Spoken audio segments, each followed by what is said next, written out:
Always choose truth. We ask the questions. What is needed in the world? Is that going to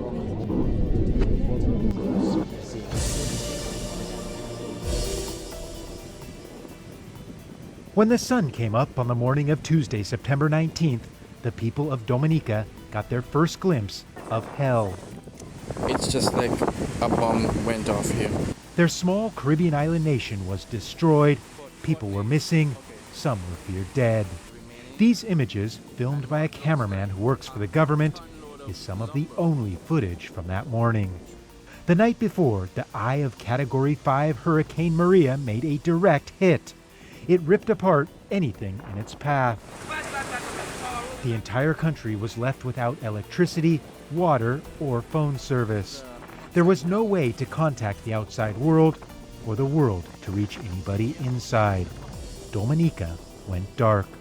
For nearly 48 hours, nobody knew if it even existed anymore. Eventually, the scale of the destruction was evident. The nation of Dominica would need to be entirely rebuilt. The man leading the recovery efforts is the Prime Minister of Dominica, Roosevelt Skerrit. When he took office in 2004, he was only 31 years old, at the time making him the youngest head of state anywhere in the world. He faces huge challenges right now: how to rebuild a country that is in ruins and how to uplift people that are facing their darkest times.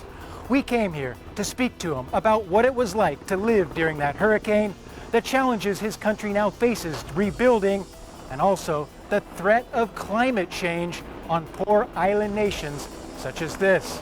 Roosevelt Skerrit, the Prime Minister of Dominica, talks to Al Jazeera. Mr. Prime Minister, we have a lot to talk about, but a lot of viewers around the world might not know a lot about Dominica.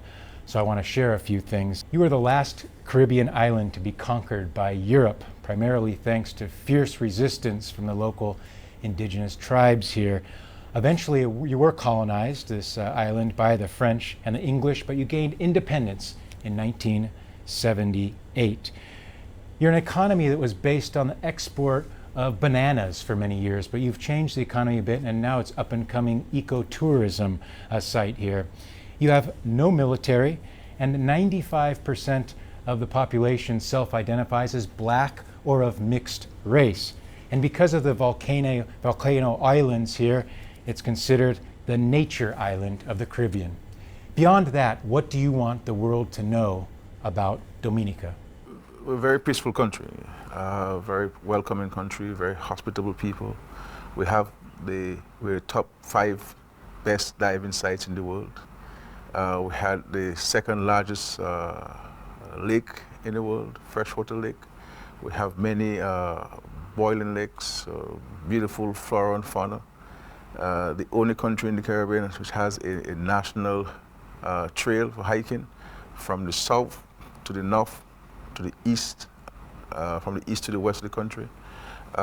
Black sand beaches, waterfalls, rivers, 365 rivers. Only country, well, one of the few countries in the world still boast of, on the Caribbean, of a local indigenous population. It's a wonderful country. You know, over 45% of our country protected by law as forest reserves. We had one of the national parks, UNESCO national parks, the Mount Tropita National Park. This was a national park for 40 years, UNESCO World Heritage Site for 20. Very diversified, small economy, but diversified agriculture. We supplied many of the Caribbean islands with agricultural produce. We were pretty, not very developed, but certainly a very pristine and beautiful island. When the eye of the hurricane hit your island, what was the moment when you said, this is going to be really bad? I think from the moment my roof gone, I said to myself, and I sent some WhatsApp to friends indicating that when we wake up in the morning, we're going to see a country devastated. The velocity of the winds, the rains, the hurricane stayed on this island for between 4 to 5 hours, moving very, very slowly. So the moment my roof went away, I felt that we're going to have serious destruction in Dominica. And I was praying to God that that would not be true. But I had to face reality. So living and personal experience in the devastation of Maria, I felt the country would have been devastated. After the storm passed, the next day when the sun came out and you were able to get out on the streets and see the destruction, what did you see and what was going through your mind? From the time we were able to go out and I saw the destruction in the neighborhood where I lived, because these were houses that were built pretty strongly, most of them recognizing and respecting the construction codes. And every house in this area was impacted by the hurricane. Every tree down, power lines were down, telephone lines were down.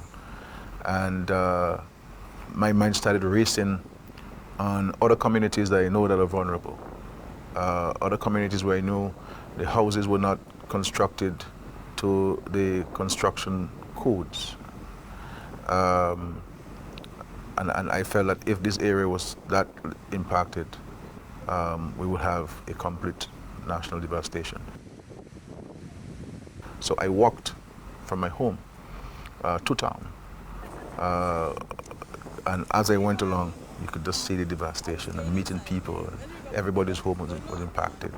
You could see the fear and the trauma in the eyes of the people and the expressions.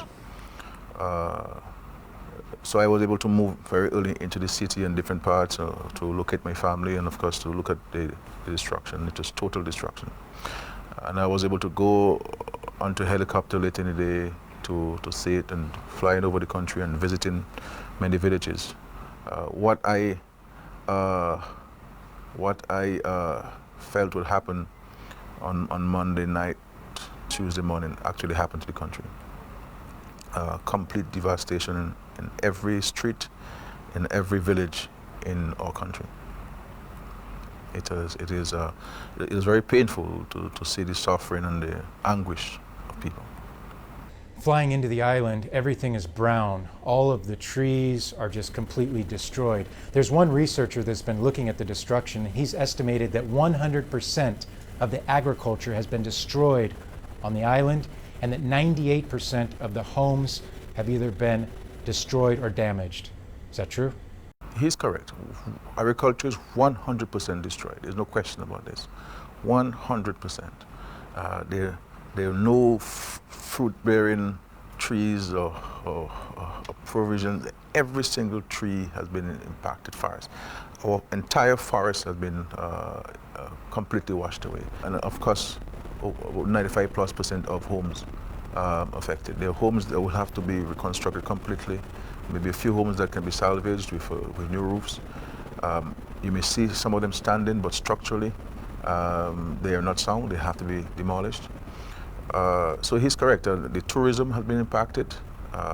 All of the hotels have been affected adversely. When you're out on the streets and you see people homeless, what do they tell you and how does it make you feel? Well, you know,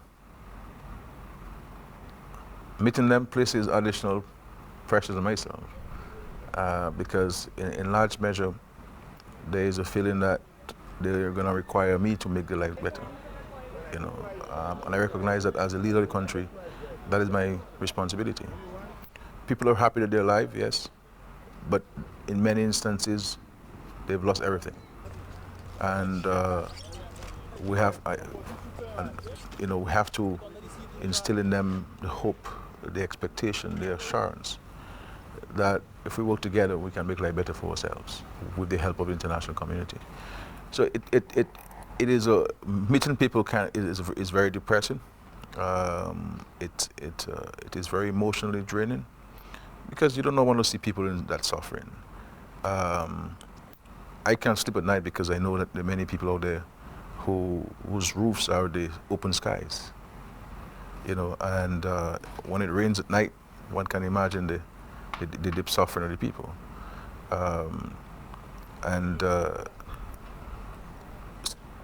People are coming back. They're still in shock, many of them, but slowly they're getting over it a bit, not completely, but the scars of the hurricane will be with us for a very long time.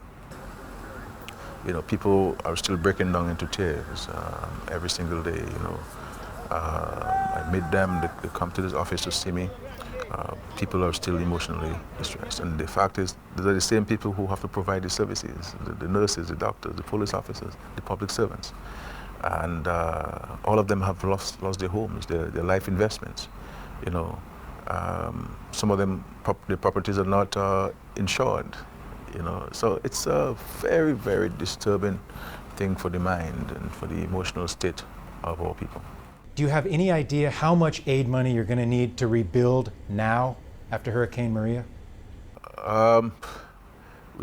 We've invited the World Bank to come in to do a rapid assessment. We'll rely on them to advise us and advise the international community of the precise cost of reconstructing this country. But you're talking about hundreds and hundreds of millions of dollars to build homes, to build schools, to build hospitals, to build infrastructure. Several of our bridges washed away. Does Dominica have that money? Oh no. We don't have, we don't print money. We don't have money. You know, we are a developing country with poverty levels at the time of Tropical Storm Erika about 25 or so percent. We have very limited capacity, if any, to borrow, and we cannot borrow at commercial rates. So, you know, if we need the international help, we absolutely, at this time, at the mercies of the international community. And our hope and prayer is that there will be goodwill among nations, and the recognition that they need to come to our rescue. It's literally, they need to come to our rescue. We really need the international community and to help us in this situation. Just a few days after the storm, you chose to get on a plane to go to New York to address the United Nations. Why? We went there to declare an international humanitarian emergency in Dominica, and to indicate to the United Nations that our country will need the help of all countries. We dug graves today in Dominica. We buried loved ones yesterday, and I am sure that as I return home tomorrow, we shall discover additional fatalities as a consequence of this encounter. But we also took the opportunity to let the international community know that this discussion on climate change and its impact on countries like ours has been going on for too long. And in the process of all of these conversations and discussions and workshops and seminars and summits, people are dying. People's livelihoods are being washed away. People's livelihoods are being blown away. Countries are disappearing. You know, here it is that we have spent all this money building this country, you know, and in a matter of a few hours, it is down to its knees. It is flattened. Before this century, no other generation had seen more than one Category 5 hurricane in their lifetime. In this century, this has happened twice, and notably, it has happened in the space of just 2 weeks. To deny climate change is to procrastinate while the earth sinks. It is to deny a truth we have just lived. It is to mock thousands of my compatriots who, in a few hours, without a roof over their heads, will watch the night descend on Dominica in fear of sudden mudslides and what the next hurricane may bring. And we need to let the international community know that we need the help, and we need the help from every single conscientious world leader in this country. Any world leader who would sit in his own country and see the situation in Dominica and not give a helping hand, it would be very, very unfortunate for the future of the world. We as a country and as a region did not start this war against nature. We did not provoke it. The war has come to us. Do you have any doubt that this was climate change? No doubt, no doubt. Historical facts on the magnitudes of hurricane will tell us that. We've seen our beaches washed away. We've seen drier spells taking place in our country. I mean, in Dominica and in these islands, you had what you call a dry season. And in the dry season, it's all rain. And you have sometimes a rainy season. All you have is drought. So we're seeing the change in climatic conditions. And every single time you're seeing the hurricanes are getting stronger. I mean, Irma, there was no category for Irma. It was beyond 5. Ours here was a 165 miles per hour. You know, what kind of infrastructure could withstand this? You know, which country could withstand it? And the fact is, we have nowhere to run. We're an island. This is not a place where you could go from one province to another or from one state to other to secure yourself from the hurricane. This is an island, and you've flown over the country, and where could these people go to run away from the hurricanes? They were in shelters. The shelters were affected. So they left their homes, went to the shelters. Shelter was impacted. There's nowhere else they could have gone. So we have no reservation to say emphatically that climate change is responsible for what we've experienced here in Dominica. And we need to act now, because if we do not help countries like Dominica, and we're not making a case only for Dominica, we're making a case for all of the world, and especially poor developing countries like ours that are receiving the brunt of the destruction and devastation from these storms. And these storms are not only happening during the hurricane season, they happen outside of the hurricane season. A few years ago, we had a trough system in December, Christmas Eve, caused lives, caused major destruction. So we have no doubt that the climate change is responsible for the strength of this hurricane. In a lot of capitals around the world, the discussion of climate change is theoretical. For you, is it theoretical or is it practical? The practical one. You know, it is all saying we have studied now to sit the exams. We have sat the exams. This is a practical situation. You've seen it. Look at the streets. Look at the agriculture. You know, how are we going to survive in the next few months and few years? How are we going to reconstruct all of these thousands of homes for people? How are we going to reconstruct the health centers, the hospitals, the schools, the bridges that have been washed away, the roadways that have been cut? You know, how are we going to restore the private sector, the hotels that have been destroyed? This is our life, our livelihoods. You know, the forest was part of our ecosystem and part of our survival. Our rivers, we no longer have access to them in terms of benefiting from them. The entire country has been brought to its knees. And so this is a practical situation that we're facing. You know, to the point where, if I may say so, with some level of humility, the Prime Minister of the country was homeless for quite a few hours, quite a few days.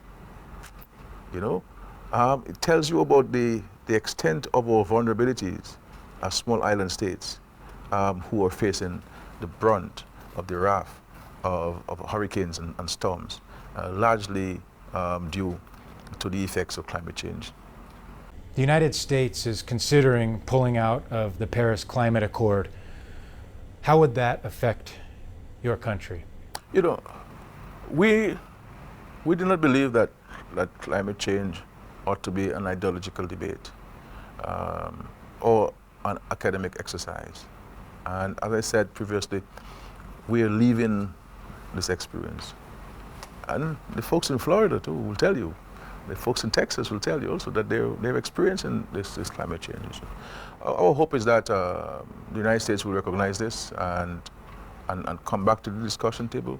Let us have some discussions where the concerns you may have, how can we make some amendments there, but we absolutely need the leadership of the United States in this discussion. Without them, it will make things much more difficult for countries like ours, because the United States, it has the resources, it has the capabilities, and in many respects, it is required to show some leadership in treating and dealing with issues relating to climatic conditions in the world. This isn't the first disaster you've had to deal with. In 2015, Tropical Storm Erika caused a lot of damage here on the island. You asked for over $600 million in aid to rebuild after Tropical Storm Erika. Did you get that money? There have been commitments, so maybe about half of that. Some of it have not materialized. The challenge we have in many institutions is that there's a very protracted process of procuring those resources, and in circumstances like these, I believe the international community, the international financial systems need to recognize that there'll be a next hurricane season next year. And if we do not move quickly to rebuild homes and to put in mitigation systems in place, it's going to take a long time. So the commitments that are made must be robust in its efficiency, recognizing the harsh realities which we are facing. So we got quite a bit of help, quite a bit of commitment, but these commitments normally take a very long time to materialize. Like all countries, Dominica has a political opposition. How do you plan to work with them to move the country forward to reconstruct the country after this tragedy? This reconstruction is going to require the absolute nationalist spirit of every single citizen, organization, and institution. And there's no room for any partisanship or any division within the country. What we intend to do as a government, and we've already discussed this, and we're seeking advice from various sources, is to put in place a national reconstruction team. And that national reconstruction team will have representation from all stakeholders, the church, the political parties, including the parliamentary opposition, the parliament itself, unions, NGOs, the private sectors, the various private sector groups, the farmers, the local community organizations. So every single stakeholder group will be involved in this national reconstruction team, because it is going to require the absolute cooperation, understanding, and involvement and contribution, positive contribution. There's no time for negativism. People are suffering, people need help. We rely on the international community. Our energy in this country should be united to build back this country and restore the lives and livelihoods of our people. So they'll have a part to play. One will have to wait to see how disciplined and mature we can be as a people as we treat with this very, very difficult and daunting task of rebuilding this country.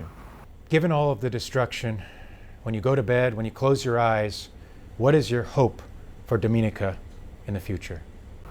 Well, first of all, there's not much going to bed these days, I leave the office every night after 10 o'clock, and, getting... my preoccupation is the people who are still homeless, the thousands of them. And how do we go about restoring their lives and giving them the hope to live for another day. And we're doing some things. Now our preoccupation is to provide supplies, food supplies, water to the people, make sure that they're properly hydrated, make sure they're properly nourished, to minimize any potential health risk in the country. Because the worst thing now you want to have is a cholera outbreak or some other waterborne disease in the country. So we're seeking to manage this, ensuring of the security of the state, clearing the roads so we can create access to the communities. But our preoccupation is on the welfare of the citizens, and we're going to need a lot of help and quickly to have some housing solutions to our citizens. We're seeking to improve the telecommunication services so people could be in touch with each other, because this helps in reducing or managing the anxiety levels of our citizens. So my appeal to the international community, no check is too big and no check is too small. Mr. Prime Minister, we wish you and your country all the best in the difficult days ahead. Thank you for speaking to Al Jazeera. Thank you very much.